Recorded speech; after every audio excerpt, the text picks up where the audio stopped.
Hello and welcome to Seven Bridges Radio, home to probably the UK's #1 lacrosse show, Unnecessary Guffness, presented to you by Tom, yes he is Polly Tully Dies, Higgs, half man half zebra, and myself, Darragh.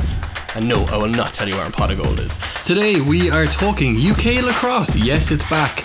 We are catching up on NCAA and PLL, especially entry draft, and all the new boys coming into the PLL, with a little bit on Chris Hogan. Enjoy.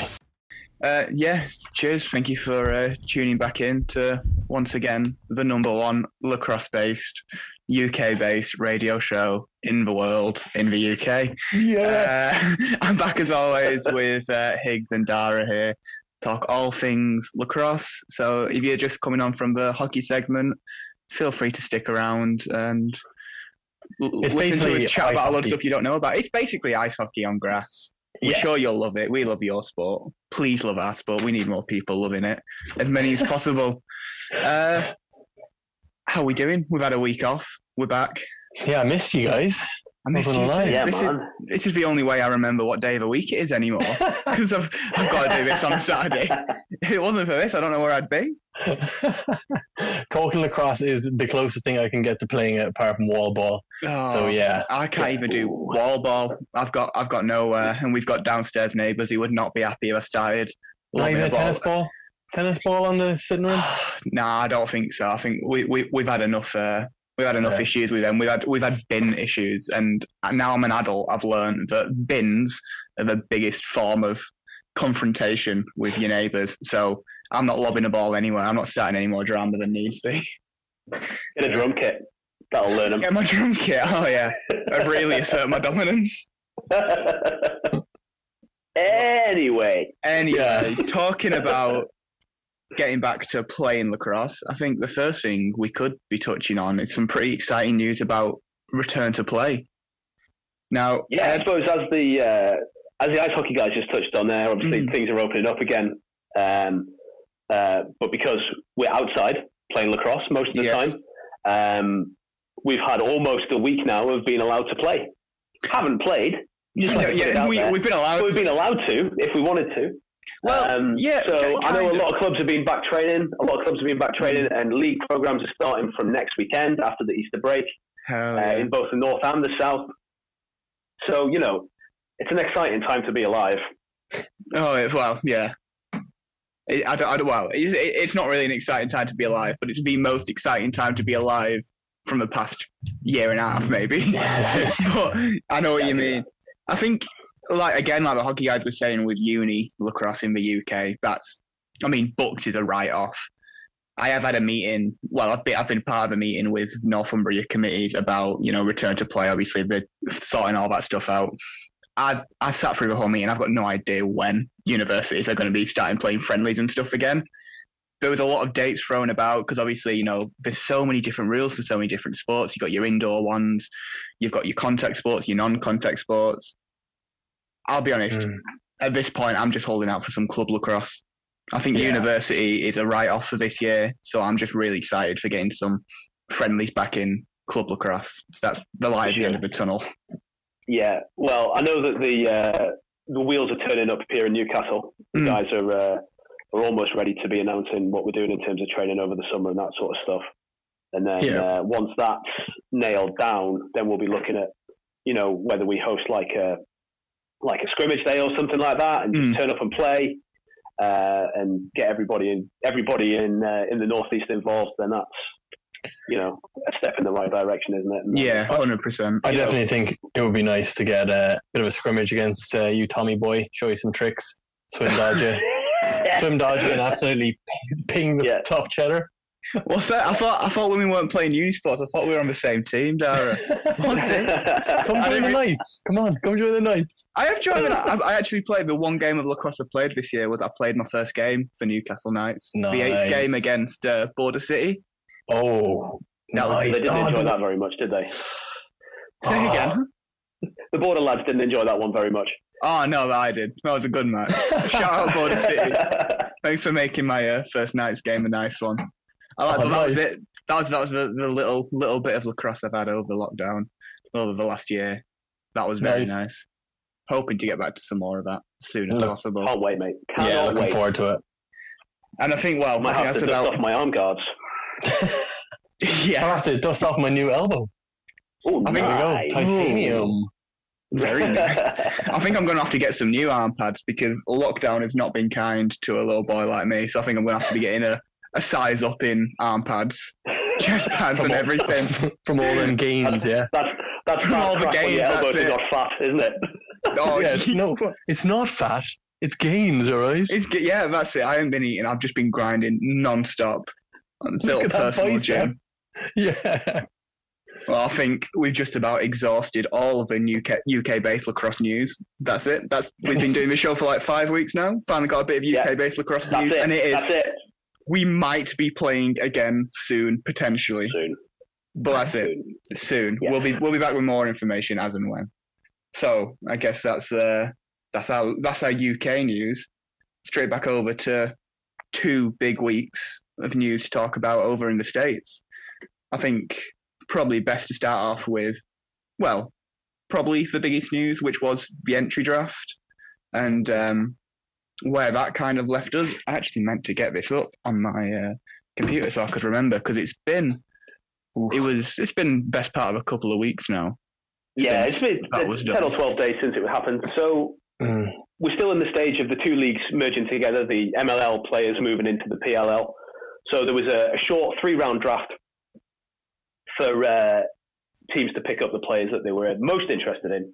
And then all of the non-selected players who'd signed with the PLL have then gone on to waivers. So we got, the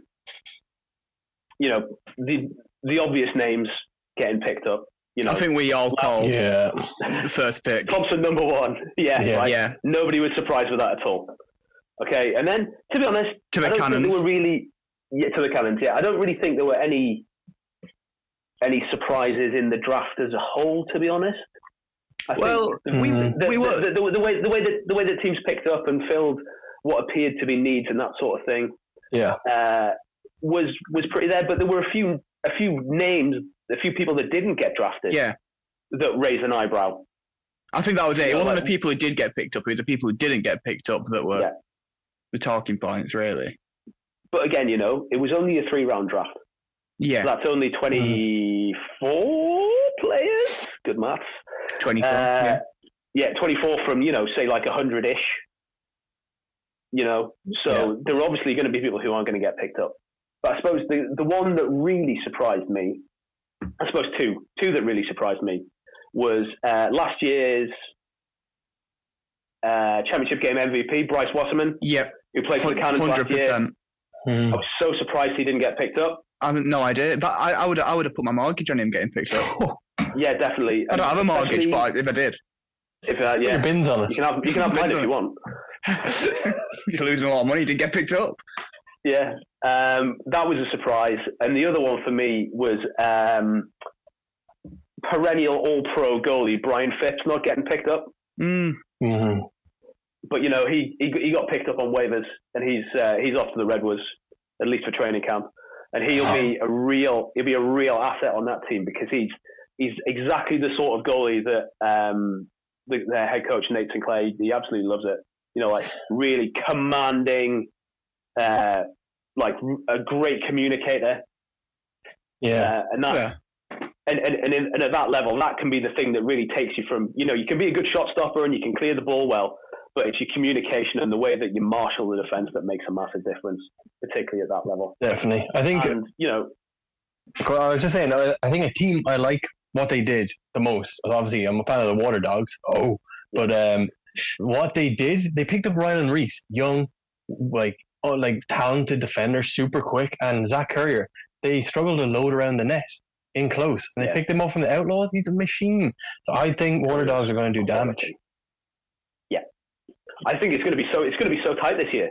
Just like we talked when we first came on 5 weeks ago now about the level of quality and the level of talent in that league. And if you think that, you're dropping another 100 of the best players in the world into that league, it's just going to distill it that much more. I can't believe I didn't even get waivers. It's going to be so close. Yeah, no, you could make, how many proper competitive full teams could you make just from talent that's going to be sat on the bench and talent that's gone undrafted and that's not going to have a team. We haven't even got to the college draft yet. We haven't even got to the college draft. Right? This is totally ridiculous. We haven't even got to the college draft.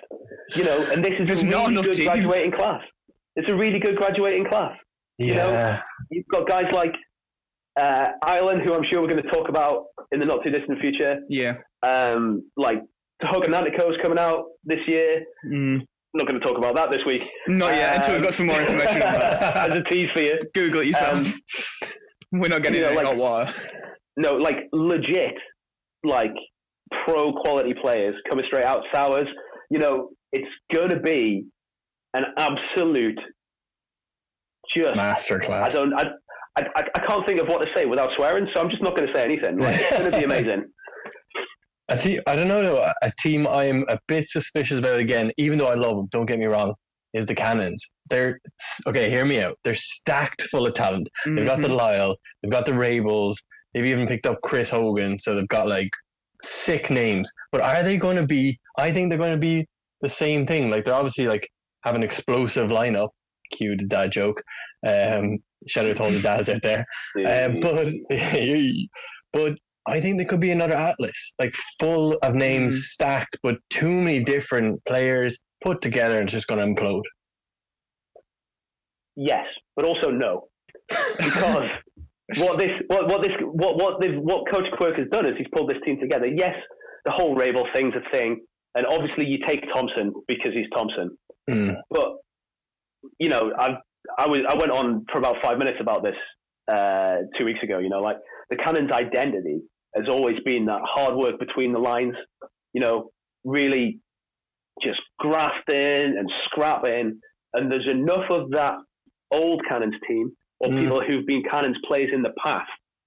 You look at guys like Rabel, like Merrill, and then the guys they brought in through the expansion of the entry draft here. There's a core of actual Cannons there. Guys who've worn the blue, red, and silver. And they've trucked around the whole northeast of the country, and they've gone to Denver, and they've gone out to the West Coast when there were West Coast teams in the MLL. This is a team that already has an identity. It's not like what they tried to do with Atlas, which was take that upmarket Baltimore Johns Hopkins thing and try and turn it into a team, and it just didn't work, did it? Yeah, is that the difference then? The Cannons have this, already established culture and this strong core. So even if they are just picking up big names, they've still got that, which might be a detriment, but maybe not as much so as the Atlas, who are coming in as this completely new entity and trying to, almost trying to create an identity in the first season, and it just fell apart. I still don't think it is good. Like, I know you say there's a core there, but I just think there's too many puzzle pieces for this puzzle. Like, I know Lyle Thompson can adapt to any game, but he played his best when he played in Albany, and that team was built around him and his brother. Yeah. I just think he is adaptable, but they won't get the most out of him. Therefore, in this league with such high quality players, I think you need to be peaking. I just don't see it. But we'll see. We'll see. Yeah. Like, this is what's so exciting about this. Like the level of depth and talent. We're talking about a new team that has an existing identity and is full of perennial all-stars, all-pro, international players, maybe not being good enough. Like, what is life? This is amazing. It's going to be, like, the first year of the PLL was a lot of fun, right? It was a bit scrappy. The quality, I don't think, was quite there. Last season was a really nice product in the PLL, but I think this year, again, it's just going to go up another notch. Can't wait. It's going to be brilliant. Well, quickly, just staying on the topic of the Cannons there, because we were talking about how they have now picked up Chris Hogan.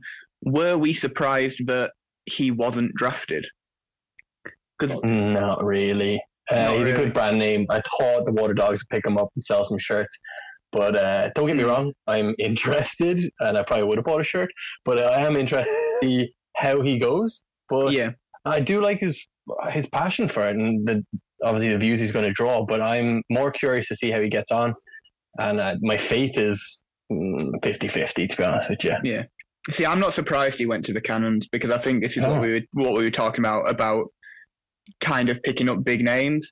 And I don't know how much of that was in there. I mean, they've picked up what 1, 2, 3, 4, 5, 6, 7, 8, 9. They've picked up nine players after the entry draft, whereas other teams have picked up 2 or 3. Chaos haven't picked up anyone, which I'm not happy about because this is going to be a strong season. I want to see the Chaos making some moves along with everyone else. But the last hurdle. But no, he was one of the ones that he was one of the ones that the Cannons picked up along with Bryce Wasserman and quite a few others. So looking at the entry draft and looking at the expansion draft, entry draft, and looking at the waivers afterwards, in this period of time with all these new acquisitions, all these trades, who do you think's come out on top? Which teams made the strongest acquisitions, the strongest drafts, trades?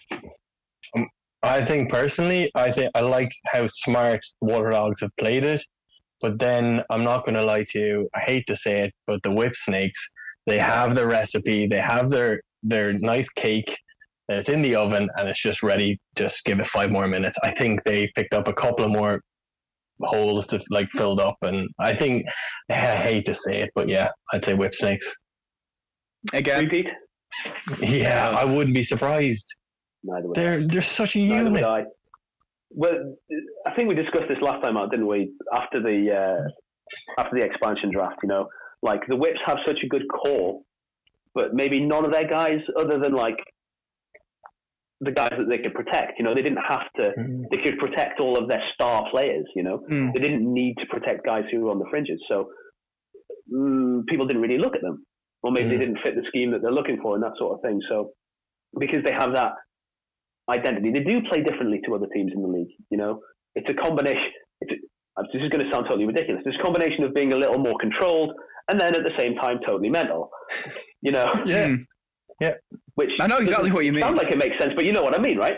Yeah. It's one of those things where the balance that they have is such that maybe the smaller cogs in the machine maybe aren't worth as much to other people because of the way that they play. So they're relatively undisturbed. Yeah. But then I like where the Cannons are in terms of balance. They've obviously gone for options at a lot of positions, and we'll see that develop through training camp and when the roster sizes come down, and we'll see what the final product looks like. It'll be interesting to see how that balance comes out. I think Atlas have done a really good job of rebuilding this year with a few trades and piling up some collegiate draft picks. For the next couple of years, haven't they? I think. Yeah, I think they really are. They really are planning for the future. I don't think they're expecting much this season, but no. But Redwoods have done okay. Yeah, they're meh. I think Phipps could be a real difference maker for them, to be honest. I know they've had Troutner, who's a good shot stopper, but maybe he's not the best leader. I don't know. Yeah. We'll see. And then is that it really? That's probably it, really. Yeah, Archers look strong again, but again, I think their needs are probably slightly more on the defensive side, aren't they? Yeah. I think. Yeah. They picked up 2 defenders in the entry draft and a midi, which I'm not surprised about. I think if there's anyone who doesn't need any more attackmen. Any more flashy left-handed attackmen? They've got a style. That's how they play. Flashy left-handed attackmen. I love watching them. I love him. He's like another cannon from the MLL who's coming in and really set it alight in the PLL. It's great. Yeah. I'm genuinely excited about this season. I'm mainly pay to watch it. It's only like a $5, isn't it? I know. Yeah, something like that. Yeah, it's gone down. It was like 40 quid from last year, but it's gone right down. Yeah. So here, it's top level lacrosse. Let's do it. Right, we've got about 10 minutes left now. So what have we got? We've got the fan favourite. We've got the Breakfast Club, and we've also got a very big couple of, some big highlights in the NCAA over the last couple of weeks. Yeah, definitely. Got some massive games in NCAA. But Yeah, well, we kick it off with the return of the Breakfast Club. The big one. Of course, this week, who else could it be except the new guy himself, Chris Hogan? Yes. Chris Hogan. Now, I'll be honest, maybe it's because I only put it up an hour ago, but this is the only one I put on the Instagram so far that we've had no responses for. So either people don't care anymore about the Breakfast Club, either this joke's worn out, or no one knows who he is. We don't know who Chris Hogan is. How are we supposed to know what he has for breakfast? Who could we be that guy who played at Penn State like 10 years ago? Yeah. I've got an idea. Forgotten about him. Right, I've got an idea. Again, I'm going to set the scene, boys and girls. Eyes are closed. Right, set the scene. Here we have Chris Hogan walking up a nice windy... right, Chris Hogan, he's going to wear a hoodie. It's going to be a Patriots hoodie because he's still clinging on to his NFL career. He's going to be rocking some Yeezys to flex that, I made a lot of money. I've got so much more money than everyone else in the room. Exactly, and he's going to scuff him going in the door as well, just because he can. Buy another pair while he sits down. But while he sits in for breakfast, obviously he's been in the NFL, he's been looked after massively. So I think he won't have a clue what to eat. So I think he's just grabbing a protein bar, lobbing in a protein shake, and then he's just got one of them obnoxiously big 5 gallons of water. And he's rocking out the door. That's breakfast, done, dusted. I've been looked after, or else he has a personal chef. That's a good shout. I'm with you on personal chef. But like the massive water, I'm feeling that. Isn't he such a massive water? Right, so Hogan's a Jersey guy, right? Yeah. He's a Jersey guy. I'm saying that. It's not a question. I'm saying that, right? So what do people in New Jersey eat for breakfast? Eggs. Oh, that's true. It's always eggs. Milk. This whole segment is just becoming say a famous person's name and then say they eat eggs. Eggs, yeah. That's how this segment is. Eggs. I'm thinking eggs on rye toast. Oh, okay. Because he's classy. He's having some sort of superfruit. What do you call them? Smoothie. Yeah. Yeah. Probably with a couple of scoops of protein in there as well. Yeah, he's a bougie NFL guy. Yeah, probably like a double shot espresso. Oh. Just to get him going. Yeah, he's a bit of a tank, so yeah. Yeah, and his wife's a doctor, so you know that they have good coffee. Not bad. What about you, Tom? What are you thinking? I'm sticking with personal chef. Oh. Whatever the personal chef's cooking.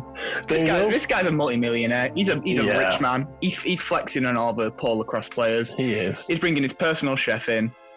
Whatever he's cooking. Flambe and a pancake or something, yeah. Right. That's it. But we get into the... hope you enjoyed Breakfast Club, but get into some... We didn't get any replies from Chris Hogan. Greg Gorenlian, a man of the people. What a legend. 2 weeks ago, letting us know what he's eating. Chris Hogan. Legend. Busy man. He's got a lot of stuff to do.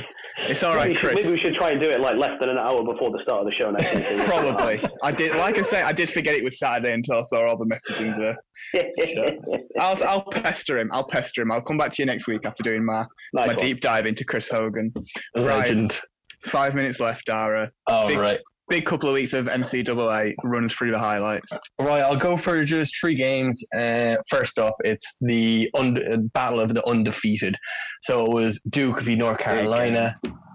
Massive game, and it was unbelievable. Overtime winning goal by Duke, by Joe Robertson, and this is a bit of a fairy tale kind of story. Joe Robertson has had. He's actually battled injury. He's come back, played in the undefeated game, last minute OT winner. That's big. Done. Undefeated. That's big. Duke are now 10-0, and North Carolina dropped to 8-1, 12-11. But they have a bit of a fairy tale story as well. The keeper, Mike Adler, he played unbelievable. Yes. Also fantastic number 39. He had 17 saves overall. He had 12 in the first half. Like, if that's not standing on your head, I don't know what it is. But he actually he's a surfer, and he survived a shark attack. Oh, I heard about this. Survived a shark attack and now playing, college level sports in America. Yeah. So he had an unbelievable first half, 12 saves. Then obviously had the 5 in the second half, but still he played well. OT. Oh, he kept him in it. He did, and really enjoyed him. Yeah, huge game. Amazing game. Just one thing to pick up on there as well. Like we talk every time we're on about the importance of face-offs, and Duke had 15 out of 25, Carolina only 10 out of 25. You look at the possession and pressure that creates. It's a massive thing. And I suppose speaking of face-offs, what do we reckon? Those two in the championship game, end of May? Yeah. Easy. Yeah. Yep. And they're probably going to be 1 and 2 seeds, aren't they? So they'll be separated right till the big 100%. I'll put Higgs mortgage on it. Oh, I'll put your pins on it. But Denver, I think we'll get on to facing off. Yeah. Speaking of being important, Denver played Providence and they absolutely wiped the floor. Denver are now 3-4, making a last-ditch comeback. 19 to Providence's 11. They dropped to 6-2, and you had. I'm just going to butcher this, but it's Erlin or Arlen. Yeah, Erlin. Anyway, he went 14 of 14 from the face-off X. That is ridiculous. That's insane. Being a face-off player, that's his first game of the year as well. Yeah, in his debut That's his first game of the year, because obviously he's transferred in from Yale, as we talked about last time. He's gone 14 of 14. Mike Stathakis, Denver's other face-off guy, who we were very complimentary about last time out, he went 11 of 15 as well. 11, yeah, exactly. They only lost 4 face-offs the whole game. How did they not win? Yeah, they didn't only win, they whooped it. I've been playing lacrosse how many, 6 years, and I've only ever done that once. I shot it once. Yeah. Well, what do you think that said about these new face-off rules then? Because obviously these new face-off rules were brought in, standing neutral grip, which I'm sick of hearing about now, no kneeling or whatever. And it's supposed to stop those prolonged face-offs. It's supposed to get the ball out quicker, get things starting sooner. Is that going to give us more 14 out of 14 games where teams just don't stand a chance because they don't get the ball off the face-off? Yeah, maybe what you see is when they do these rule changes, there's always the unintended consequences. Yeah. Where you have the select few guys who are at the top anyway, who have the backing from their school to go and train with people in the off-season, and they get it down, because they're the best. And the guys who maybe don't have that level of resource or don't have that level of backing from their school, it takes them time to adjust. True. And what you actually end up doing is creating a bigger disparity than you had before, for 2 years, and until it evens off and it becomes more competitive, everything slows down, and then all of a sudden they change the rules again. Yeah, they can't just let well alone. Yeah, I think that's what I liked about facing off, that battle in the middle, and it used to tire you out, and then you'd have to switch between not only one face-off guy, a second face-off, because he could be absolutely huffing, you know what I mean? Yeah. So it added that, and it wore you down facing off and fighting the guy in the middle of the pitch, basically. I'm going to miss that. Yeah, it's a completely separate, it sounds pretentious to say, but it's a completely separate art form. It's something you've got to, you have your own way of doing it, and that's okay. And you come up against someone who you can completely dominate because they have a different way of doing it, and they've got to put a different face-off guy in. There's not that room for the creativity anymore when they're putting more and more restrictions in place to face-off. People spend their entire lives focusing on facing off, not getting the ball out quickly, of using their strength, using their weight, wearing the other player down, and then picking the ball up after facing off for 30 seconds for a minute, and they're completely wiping that out now. I'm personally not a fan of it. We'll see if, like Higgs says, it does even itself out, and maybe is for the better. I'm not a fan of it at the minute, but I'm willing to hold out and see where it goes. Yeah, it's kind of become a bit of a jump ball of basketball, but I preferred the bit of fight in the middle of the pitch. There's like a little coliseum in that little circle. Is it carrying on into the PLL? I mean, no. They use a separate set. I think that Darragh was really involved in developing the face-off rules for the PLL. Good. Oh, yeah. Wow. So they'll be catered towards friend of the podcast guys. Greg Grenlian. Friend of the podcast, Greg Grenlian. Sponsor? What? No. I think I'm fairly sure he was involved, him and Trevor Baptiste together, in working out the nuances of the PLL rules. So yeah, but all this standing neutral grip stuff, I wouldn't hold your breath about it, Tom. It's not going to affect us over here. Good. Yeah. No, it never does over here. I'm on the rules committee. I'll vote it down. It's fine. Yeah. No 2-point line. No standing neutral grip. None of this. No 12-minute quarters. No. Now we'll stay as we are. No, we don't like change. And on that note, I think that's about all we've got time for today. Thank you for tuning in again. I don't know if there's any off the top of my head. I can't remember if there's anything exciting in lacrosse this week. but I'm sure we'll find plenty to talk about next week. I can't not get anything to leave a cliffhanger. We'll talk about this next week like I normally do. But just dropped my phone. We'll be talking about lacrosse next week. Thank you very much again for having us, Steve. No, that's Thank you. Hopefully you can post about the Breakfast Club a bit earlier. We will do. We'll get it in early. We'll have it going all week. Higgy, he has one job. Hey, I have lots of jobs. Terrible, man. I get to do all of them. Absolutely terrible. He's got 2 jobs, but I haven't heard from his other one for a few weeks either. Oh, right, that's not me. Get in touch with Elsie. Listen to Going Underground on Sundays when it's back on, and it will be back on, we promise. It's great. Yeah, I've heard you've had some issues. Ray, thanks a lot, lads. Thank you for having us. We'll head over to the football side of it, but we'll look forward to speaking to you next week again. Cheers, guys.